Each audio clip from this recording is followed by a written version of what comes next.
একটি দ্বিঘাত সমীকরণের কিভাবে আমরা মূল নির্ণয় করব সেই ব্যাপারটা আমরা এই ক্লাসে ডিটেলস আলোচনা করার চেষ্টা করব। সো প্রথমত আমরা কোয়েশ্চেনটাকে একটু পড়ি। এখানে একটা দ্বিঘাত সমীকরণ দেয়া হয়েছে, বলা হয়েছে এই সমীকরণের বাস্তব মূলগুলো নির্ণয়ের জন্য একটি ফোরট্রান প্রোগ্রাম তৈরি করতে হবে।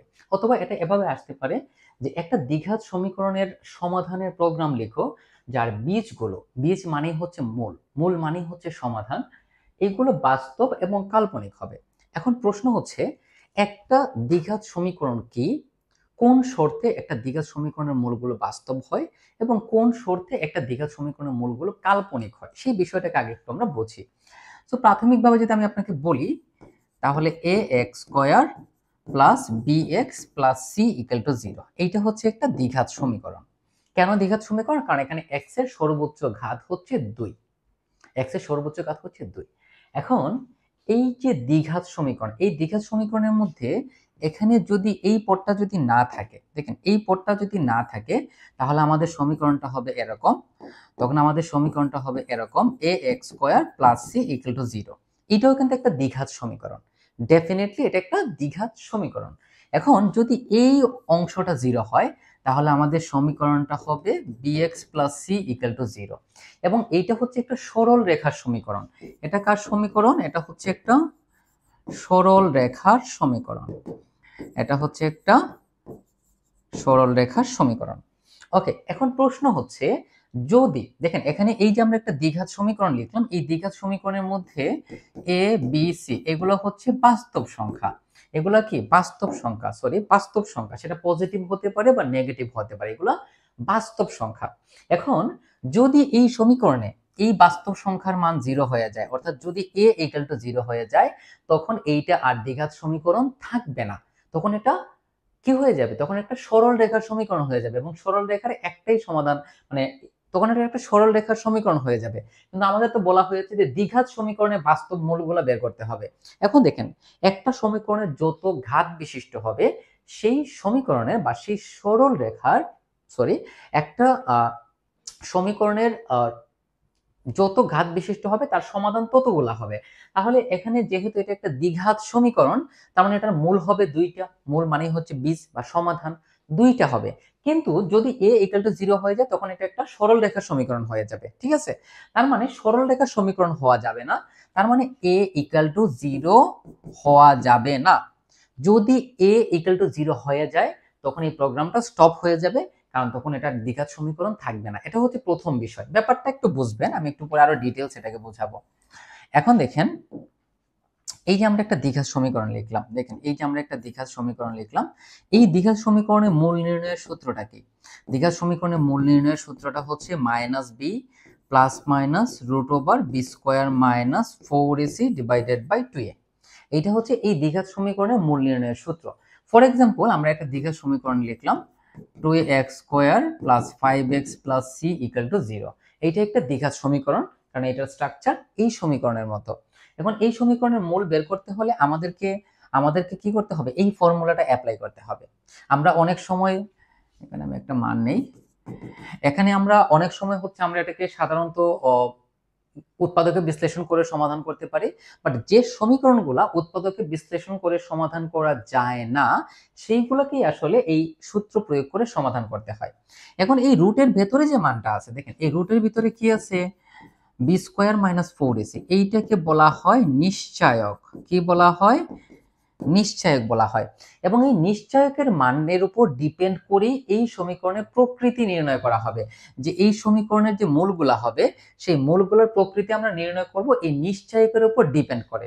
এখন এই নিশ্চায়ককে প্রকাশ করা হয় ডি দ্বারা। নিশ্চয়কে কি দ্বারা প্রকাশ করা হয়? ডি দ্বারা প্রকাশ করা হয়। এখন ডি সমান 0 হলে একটা ব্যাপার হবে, ডি সমান যদি 0 হয় তাহলে মূলগুলা বাস্তব হবে।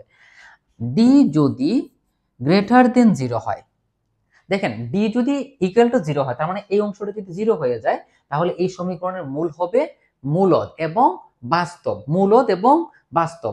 যদি গ্রেটার দেন 0 হয় তাহলে মূল হবে অমূলদ এবং বাস্তব, মানে এই দুইটা শর্তের জন্যই মূলগুলা কি হবে? বাস্তব হবে। দেখেন আমাদের এই কোয়েশ্চেনের মধ্যে কিন্তু মূলগুলা বাস্তব এবং কাল্পনিক এই ব্যাপারটাই শুধু দেখানোর কথা বলা হয়েছে, মূলদ অমূলদের ব্যাপারটা কিন্তু বলে নাই। আর যদি যদি ডি লেস দেন 0 হয়, তখন এইখানে যদি 0 থেকে ছোট কোনো মান হয়, ফর এক্সাম্পল -2, তখন এটা তার বাস্তব মান হবে না, তখন এটা হয়ে যাবে জটিল মূল। কি হয়ে যাবে? তখন এটা একটা জটিল মূল হয়ে যাবে, তখন এটা একটা জটিল মূল হয়ে যাবে। তো এই ছিল আমাদের এই সূত্রের একেবারে বেসিক আলোচনা।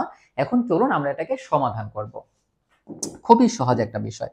তো প্রথমত এখানে একটা সমীকরণ দেয়া আছে, এখানে সমীকরণের মধ্যে এ বি সি এগুলো হচ্ছে বাস্তব সংখ্যা, বাট এইগুলোর মান কিন্তু আমরা জানি না। সো জানি না যে মান, সেটাকে কি করতে হয়? রিড করতে হয়। তো সবার প্রথমে আমরা এখানে কি করব? রিড করব। কাকে রিড করব? এ বি এবং সি কে আমরা রিড করলাম। এখন এখন দেখেন, ইফ ইফ এ ইকুয়াল 0, তাহলে এটা স্টপ হয়ে যাবে। এখন প্রশ্ন হচ্ছে এ, দেখেন এই যে দ্বিঘাত সমীকরণটা কি ছিল আমাদের? ax² plus bx plus c equal to 0।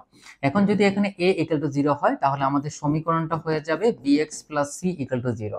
তো এটা তো আর দ্বিঘাত সমীকরণ থাকবে না, তখন এটা স্টপ হয়ে যাবে। আর আমরা এখানে 0.0 কেন দিব? কারণ কারণ হচ্ছে এখানে a is a real variable.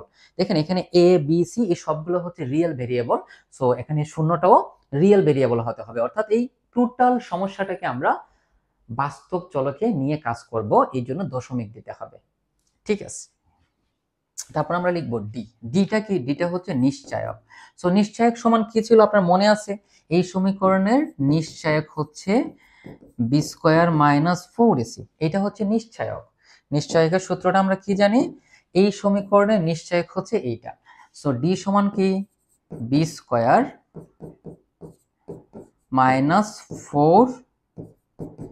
AC। এই 4 কেও কিন্তু 4.0 লিখতে হবে, কারণ এইটাও একটা রিয়েল ভেরিয়েবলে হতে হবে। ওকে, এখন এখন দেখেন, আমরা একটু এদিকে লিখি। এখন দেখেন, তার মানে হচ্ছে, দেখেন তার মানে এখন এই ডি যদি গ্রেটার দেন ইকুয়াল 0 হয়, একটু লক্ষ্য করতে হবে ব্যাপারটা। যদি ডি এর মান গ্রেটার দেন ইকুয়াল 0 হয়, অর্থাৎ যদি ডি এর মান গ্রেটার দেন 0 হয় বা ইকুয়াল 0 হয়, এই দুইটার জন্য কিন্তু মূলগুলো কি হয়? বাস্তব হয়। এই দুইটার জন্য মূলগুলো কি হয়? বাস্তব হয়, আমরা জানি। কিন্তু তো যদি ডি ইকুয়াল টু 0 হয়, তখন কি হবে? তখন আমরা লিখবো দেন। কি লিখবো আমরা? দেন।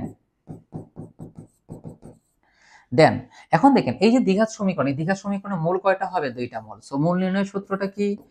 x equal to -b plus minus √b² - 4ac/2a। আর এই যে b² - 4ac, এই যে b² - 4ac, এটাকে ধরেছি আমরা d। কি ধরেছি? d।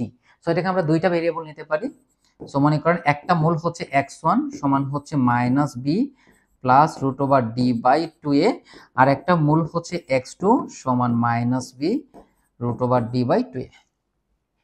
মানে এই সমীকরণের দুইটা মূলকে আমি আলাদা আলাদা ভাবে লিখলাম। ঠিক আছে, একটা হচ্ছে -b plus √b² - 4ac। So b² - 4ac কে আমি d দ্বারা প্রকাশ করেছি, নিচে হচ্ছে 2a। সো এখন এগুলাকে আমরা এখানে সাজিয়ে লিখব। সো প্রথমত আমরা কি লিখব? আমরা লিখব √1। কি লিখব আমরা? দেখেন √1। √1 মানে হচ্ছে x1, √1 মানে হচ্ছে x1, অর্থাৎ প্রথম মূল। সো প্রথম মূলটা কি হবে? দেখেন -b প্লাস, এই যে প্রথম হচ্ছে এটা -b প্লাস √d, তার মানে sqrt √d। ঠিক আছে, এই টোটাল অংশের নিচে হচ্ছে 2a। এই জায়গাগুলোকে আমি একটু ছোট করে রাখি। এই টোটাল অংশের নিচে হচ্ছে 2a, সো 2.0 ইন্টু a। এখন দেখেন তো, এখান থেকে শুরু হয়েছে। হ্যাঁ ঠিক আছে, এটা হচ্ছে একটা মূল, এটা হচ্ছে একটা মূল। সো এখানে আরেকটা মূল আছে, সো আমরা লিখবো √2 সমান কি হবে? -b মাইনাস, এখানে একটা প্লাস একটা হচ্ছে minus, sqrt d divided by 2a। কাজ শেষ, কাজ শেষ। ওকে, এখন আমরা কি করব? এখন হচ্ছে এই যে দুইটা মূল আমরা বের করলাম, এই দুইটা মূলকে প্রিন্ট করে দিতে হবে। কি করে দিতে হবে? এই দুইটা মূলকে প্রিন্ট করে দিতে হবে। সো আমরা লিখব প্রিন্ট। সো আমরা কি প্রিন্ট করব, √1 এবং √2। সো আমরা লিখব √1 এবং কত, √2। এখন দেখেন কাজ কিন্তু শেষ হয় না। আমরা এখানে কন্ডিশন যেটা দেখিয়েছি সেটা হচ্ছে যদি d এর মান গ্রেটার দেন ইকুয়াল 0 হয়, অর্থাৎ d greater than 0, d equal 0, এই দুইটার জন্য কি হয়, বাস্তব হয়। কিন্তু যদি d লেস দেন 0 হয় তাহলে এটা কিন্তু কাল্পনিক হয়। মানে কি হয়, কি বলছে, কাল্পনিক মানে কমপ্লেক্স, জটিল। কি হয়, জটিল। কি হবে, জটিল মূল হবে, কারণ ডি এর মান যদি 0 থেকে ছোট হয়ে যায় তাহলে রুটের ভিতরে -1 চলে আসবে, আর রুটের ভিতরে -1 মানে এটা হচ্ছে জটিল মূল। সো আমরা কি লিখব, আমরা প্রিন্ট করে দিলাম, তারপর আমরা লিখব কি, লিখব আমরা এলস। আমরা r1 r2 কে প্রিন্ট করে দিলাম, তারপর আমরা লিখব এলস, অন্যথায়। মানে হচ্ছে অন্যথায় মানে হচ্ছে যদি এই শর্তটা সিদ্ধ না করে, যদি এই শর্তটা সিদ্ধ না করে তখন কি হবে, এটাকে আমরা এখানে রাখি। মানে এইটা হচ্ছে, দেখেন এইভাবে ব্লক তৈরি করার উদ্দেশ্যটা হচ্ছে যে এই যে অংশটা, এই অংশটা হচ্ছে এই ইফ স্টেটমেন্টের ভেতরে। আপনি যদি সামনে লিখেন সেটাও কোনো সমস্যা নাই, কোনো সমস্যা নাই, বাট এরকম থাকলে ব্যাপারটা দেখতে একটু সুন্দর লাগে যে এই ব্লকটা এই ইফ স্টেটমেন্টের ভেতরে আছে। বাট সামনে যদি সোজাসুজি করে লেখেন তাও কিন্তু কোনো সমস্যা নেই। আচ্ছা, এখন প্রশ্ন হচ্ছে যদি ডি এর মানটা গ্রেটার দেন ইকুয়াল হয় তাহলে মূলগুলা কিন্তু বাস্তব হয়েছে, কিন্তু যদি লেস দেন হয় তাহলে মূলগুলা হবে কি, জটিল। কিন্তু এখানে একটা বিষয় লক্ষ্য করেন, এখানে গ্রেটার দেন এবং ইকুয়াল দুইটা শর্তই কিন্তু আমি ব্যবহার করেছি, গ্রেটার দেন ইকুয়াল, তাহলে আর একটা শর্তই বাকি আছে, এই জন্য আমরা লিখেছি এলস। এলস লিখে আমরা কি লিখবো, print, print root will be complex। মানে যদি বাস্তব না হয় তাহলে এটা কি হবে, জটিল হবে। খুবই সিম্পল বিষয়, বাস্তব না হলে তো জটিলই হবে। আর কি হবে বলেন, এটাকে একটু ছোট করে দেই। ওকে, সো বাস্তব না হলে সেটা ডেফিনেটলি কি হবে, জটিল হবে। সো আমাদের সব কাজ শেষ। এখন দেখেন এই যে ইফ স্টেটমেন্টটা আমরা শুরু করেছিলাম, এই ইফ স্টেটমেন্টকে অবশ্যই কি করতে হবে, ক্লোজ করতে হবে। আমরা একটা ইফ স্টেটমেন্ট কখন ক্লোজ করি, যখন আমরা দেন লিখি। যদি আমি এখানে দেন না লিখতাম তাহলে কিন্তু এখানে ইফ স্টেটমেন্টটাকে ক্লোজ করার কোনো প্রয়োজন হতো না, মানে যেহেতু আমরা লিখেছি দেন, তার মানে এটাকে আমরা ক্লোজ করব। সো আমরা লিখব এন্ড ইফ। সো ইফ স্টেটমেন্টকে ক্লোজ করে দিলাম, তারপর এটাকে আমরা স্টপ করে দেই, তারপর এটাকে আমরা এন্ড করে দেই। সো এই হচ্ছে আমাদের একটা দ্বিঘাত সমীকরণের মূল নির্ণয়ের, দ্বিঘাত সমীকরণের মূল নির্ণয়ের জন্য ফোরটার্ন প্রোগ্রাম। ঠিক আছে, এখন এই প্রোগ্রামটাকে আমরা একটু রান করি। সো আমি এখানে এই প্রোগ্রামটাকে অলরেডি লিখে রেখেছি, একটু আমি জুম করে আপনাদেরকে দেখাই। দেখেন এই প্রোগ্রামটাকে আমি এখানে অলরেডি রান মানে লিখে রেখেছি যাতে আপনাদের সময়টা অপচয় না হয়। আমরা প্রোগ্রামটাকে যেভাবে লিখেছি ঠিক সেভাবেই আমরা এটাকে লিখেছি। দেখেন এখানে আমরা যেভাবে লিখেছি ঠিক সেভাবেই হচ্ছে আমরা এই প্রোগ্রামটাকে এখানে লিখে রেখেছি। এখন এই যে রান দেখতে পাচ্ছি, এই রানের মধ্যে আমরা ক্লিক করব। সো রানের মধ্যে যখনই আমরা ক্লিক করব তখন এখানে আপনি কিন্তু রিড করেছিলেন, মনে আছে? এই যে দেখেন আপনি কিন্তু এখানে রিড লিখেছিলেন এবিসি, তার মানে এবিসি এর 3টা মান আপনাকে এখানে দিতে হবে, যে মানগুলোর উপর ডিপেন্ড করে এটার আউটপুট আসবে।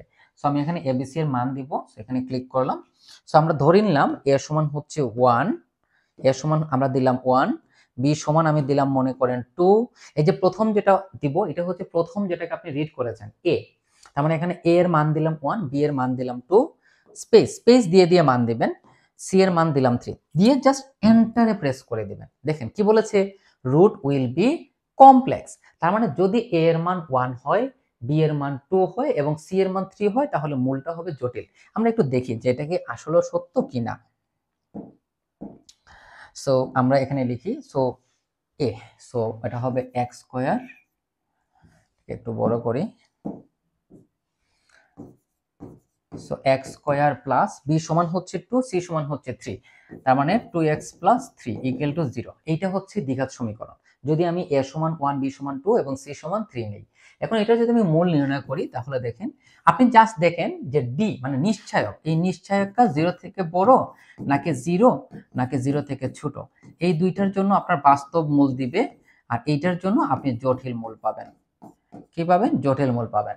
তাহলে দেখেন এটা যদি আমরা নিশ্চয়ক বের করি তাহলে d সমান আমরা কি জানি, বি স্কোয়ার মাইনাস 4ac, তাহলে বি বলতে 2 স্কোয়ার মাইনাস 4a, আর সি বলতে হচ্ছে 3, তার মানে 4 মাইনাস 12, তাহলে মাইনাস 8। তার মানে ডি লেস দেন 0, ডি কি লেস দেন 0। সো ডি এর মান যদি 0 থেকে ছোট হয় তাহলে সেটা কি দিবে, জটিল মূল দিবে। খুব সিম্পল বিষয়। তার মানে আমরা যে এ বি সি এর মানকে রিড করেছিলাম, সেখানে যদি আমরা এ সমান 1, বি সমান 2 এবং সি সমান 3 দেই, তাহলে মূলটা হবে জটিল মূল। মূলটা কি হবে, জটিল মূল হবে। এই জন্য দেখেন এখানে খুব সুন্দর করে লাইনটা লিখে দিয়েছে, কি বলেছে, রুট উইল বি কমপ্লেক্স। এখন আমাদের ইচ্ছে হয়েছে না, আমরা একটা অন্য মান নিয়ে দেখব। সো আমরা এটাকে আবার রান করব। এখন আমরা অন্য একটা মান রিড করি। মনে করেন এ সমান 3, বি সমান মনে করেন, বি এর একটা বড় মান দেন। সো আমরা বি সমান, সরি, এটাকে আমরা আবার রিড করি। সো এখানে আমাদেরকে মান দিতে হবে। সো এ সমান মনে করেন 2, বি সমান মনে করেন 10 বা 19, আপনি যাই ধরেন সমস্যা নাই। সি সমান মনে করেন 4। এই যে আমি মান নিলাম, দেখেন, এই যে দেখেন আমি এখানে এ সমান 2, বি সমান 19 এবং সি সমান আমরা 4 নিলাম। নিয়ে যখন আমি এন্টারে প্রেস করব, এই যে দেখেন আমাদের মূল বের হয়েছে। এই যে আমাদের মূল বের হয়েছে, দেখেন এই যে মূলটা বের হয়েছে, এটা হচ্ছে আমাদের x1। তাহলে এখানে আমাদের x1 মানে x1 বলতে √1 আর কি। আমরা √1 আর √2 লিখেছিলাম। তাহলে এখানে √1 এর মান হচ্ছে এইটা, অর্থাৎ মাইনাস 0.215 সামথিং। আর এটা হচ্ছে √2 এর মান, অর্থাৎ মাইনাস 9.2845। এবং এইগুলা কিন্তু বাস্তব মূল, এগুলো ডেফিনেটলি কি, এগুলো হচ্ছে বাস্তব মূল। ঠিক আছে, তার মানে আমরা এ বি সি এর যে মানগুলোকে ইনপুট করব, সেই মানগুলোর উপর ডিপেন্ড করবে যে আপনার সমীকরণের মূলটা বাস্তব হবে নাকি কাল্পনিক হবে।